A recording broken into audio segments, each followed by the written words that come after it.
Let every soul be subject to the governing authorities, for there is no authority except from God, and the authorities that exist are appointed by God. Therefore, whoever resists the authority resists the ordinance of God, and those who resist will bring judgment on themselves.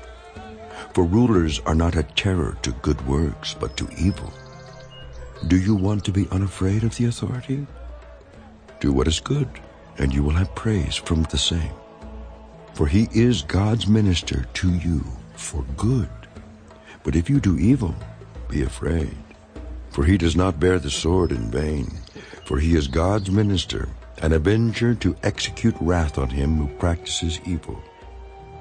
Therefore you must be subject not only because of wrath, but also for conscience sake. For because of this you also pay taxes, for they are God's ministers attending continually to this very thing. Render therefore to all their due. Taxes to whom taxes are due, customs to whom customs, fear to whom fear, honor to whom honor. Owe no one anything except to love one another, for he who loves another has fulfilled the law. For the commandments, you shall not commit adultery, you shall not murder, you shall not steal, you shall not bear false witness, you shall not covet, and if there is any other commandment, are all summed up in this saying, namely, you shall love your neighbor as yourself. Love does no harm to a neighbor. Therefore love is the fulfillment of the law. And do this, knowing the time, that now it is high time to awake out of sleep.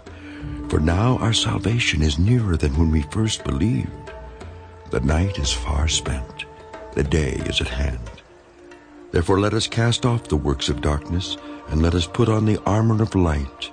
Let us walk properly as in the day, not in revelry and drunkenness, not in lewdness and lust, not in strife and envy, but put on the Lord Jesus Christ, and make no provision for the flesh to fulfill its lusts.